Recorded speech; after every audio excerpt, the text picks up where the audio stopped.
Awali ya yote kwanza napenda kuchukua nafasi hii kumshukuru Mwenyezi Mungu kwa kutukutanisha hapa. Lakini pia kwa niaba hii namshukuru Mwenyezi Mungu kwa kuwarudisha salama vijana wetu kutoka Ghana. Naomba mjipigie makofi pia. Kwa niaba ya Chama cha Mapinduzi mkoa wa Tanga, tunachukua nafasi hii kuwapongeza sana vijana. Mmefanya kazi kubwa sana, mmetuheshimisha Tanzania. Mmemheshimisha rais wetu Daktari Samia Suluhu Hassan, lakini kubwa mmetuheshimisha Wanatanga. Naomba mjipigie makofi jamani. Hii ni ishara ya kwamba Tanga tumewalea na hamjatuangusha mlikoenda.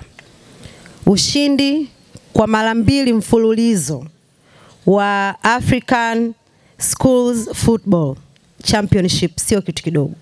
Mmeenda kuwa mabingwa wa Afrika kwa mashindano ya shule za Afrika kwa vijana umri wa miaka 15.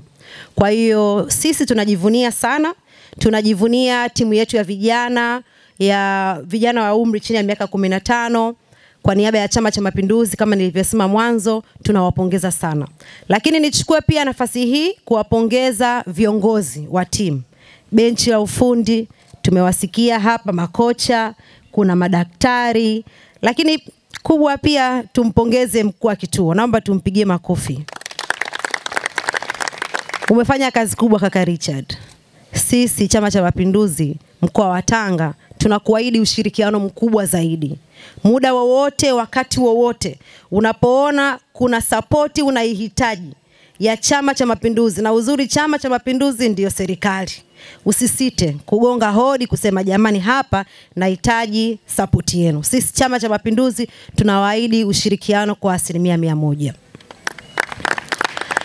Sisi tunajivunia hapa, na kama mnakumbuka ndugu zangu vijana, majemedari wetu waliotoka kuiwakilisha Tanzania, siku mlioshinda, rais wetu wa Tanzania aliposti kwenye social media zake kuwapongeza.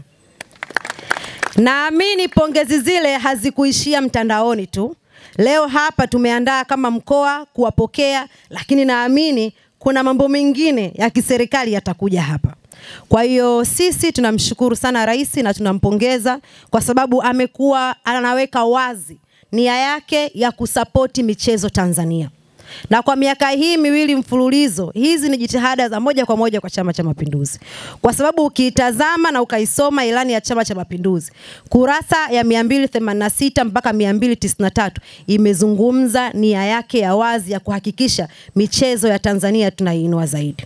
Kwa hiyo kwa niaba ya mwenyekiti wetu wa mkoa, mwenyekiti wetu wa mkoa wa chama, sitaki kuzungumza sana. Leo si siku ya kuzungumza. Leo ni siku ya kufurahi na kusherehekea ubingwa huu wa Afrika ambao nyinyi vijana wetu mmetuletea Tanzania. Kwa hiyo nawashukuru sana, nawapongeza, na Mungu awabariki sana. Naamini mwakani mnaenda kuleta mara ya 3 mfululizo. CCM oye!